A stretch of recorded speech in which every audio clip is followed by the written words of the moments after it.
Hello guys, ഇന്ന് ഞാൻ പുതിയൊരു വീഡിയോ ആയിട്ട് പുതിയൊരു വീഡിയോ എന്ന് പറയുമ്പോഴത്തേക്കും പ്രത്യേകിച്ച് ഞാൻ വീഡിയോസൊന്നും അങ്ങനെ ഇടാത്ത ഒരു വ്യക്തിയാണ്. ഇടയ്ക്ക് യൂട്യൂബിൽ എന്തെങ്കിലുമൊക്കെ സാധനങ്ങൾ അങ്ങോട്ട് ഇടും, അത്രയേ ഉള്ളൂ. പക്ഷേ ഇന്നിപ്പോൾ എനിക്കൊരു കാര്യം പറയാനുള്ളത് എന്താണെന്ന് വെച്ച് കഴിഞ്ഞാൽ, ഇപ്പോഴത്തെ ഒരു രീതിക്ക് അനുസരിച്ച് നമ്മൾ ഇൻസ്റ്റഗ്രാമൊക്കെ ഒരുപാട് യൂസ് ചെയ്യുന്നത്, ഞാൻ ഉൾപ്പെടെയുള്ള മലയാളികളും മാത്രമല്ല ഒരുപാട് ആളുകൾ ഇൻസ്റ്റഗ്രാം യൂസ് ചെയ്യുന്നതാണ്.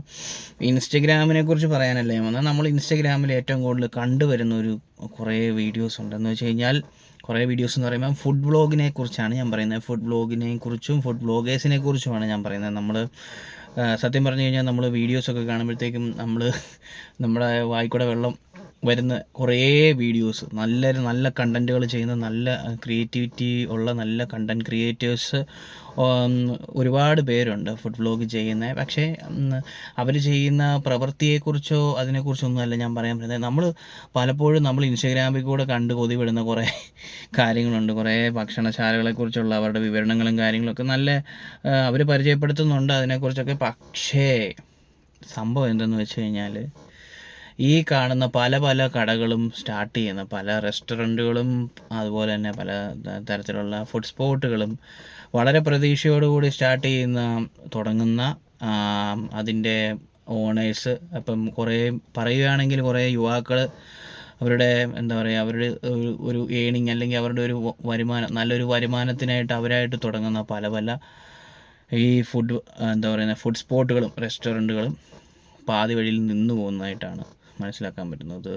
ഞാൻ വെറുതെ ചുമ്മാ ഒരു കണ്ടൻ്റൊന്നും ഇല്ലാഞ്ഞിട്ട് ഞാനായിട്ട് എടുത്തിടുന്ന ഒരു കാര്യമല്ല. പക്ഷേ ഇതിൻ്റെ കാര്യം എന്താണെന്ന് വെച്ച് കഴിഞ്ഞാൽ, പല ആൾക്കാരുമായിട്ട് സംസാരിച്ച് അതിൽ നിന്ന് മനസ്സിലായതാണ്. നമ്മൾ കാണുന്ന പല കടകളും, ആദ്യം വീഡിയോസിലൊക്കെ കാണുന്ന പല കടകളും മീൻസ് റെസ്റ്റോറൻറ്റുകൾ, അത് ഈ പറയുന്ന പോലെ ഒന്നും മുന്നോട്ടേക്ക് വർക്കൗട്ട് ആകുന്നില്ലാത്തൊരു സിറ്റുവേഷനാണ് കാണുന്നത്. പല സംരംഭകരും വളരെ പ്രതീക്ഷയോടുകൂടി തുടങ്ങുന്ന റെസ്റ്റോറൻറ്റുകൾ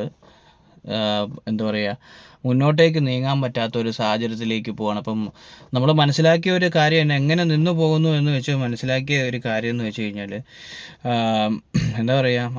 ആദ്യത്തെ കുറച്ച് സമയങ്ങളിൽ ആൾക്കാർ ഒരു തള്ളലും കാര്യങ്ങളും ഉണ്ടാകും. പിന്നെ ഒരുപാട് പുതിയ പുതിയ ഫുഡ് സ്പോട്ടുകൾ ഉണ്ടാകുന്നുണ്ട്.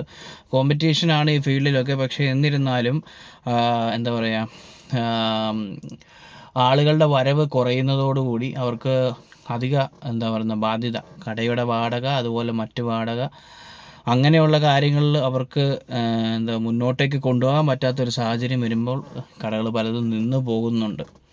അപ്പം ഞാൻ പറഞ്ഞു വരുന്ന ഒരു കാര്യം എന്താണെന്ന് വെച്ച് കഴിഞ്ഞാൽ, നമ്മൾ വളരെ സന്തോഷത്തോടു കൂടി നമ്മൾ കാണുന്ന പല വീഡിയോസും കൊള്ളാലോ നല്ല കട അങ്ങനെയൊക്കെ വിചാരിച്ച് നമ്മൾ കാണുന്ന പല വീഡിയോസിലെ പല കടകളും നിന്നു പോകുന്നുണ്ട്. കാരണം അവരുടെ നിലനിൽപ്പ് അത്രയ്ക്ക് പാടാകുന്ന ഒരു സിറ്റുവേഷനാണ് കണ്ടുവരുന്നത്. കാരണം അവർക്ക് മുന്നോട്ടേക്കുള്ള ചിലവുകൾ വഹിക്കാൻ പറ്റാതെ വരുമ്പോഴാണ് പല പല കടകളും നിന്നു പോകുന്നത്.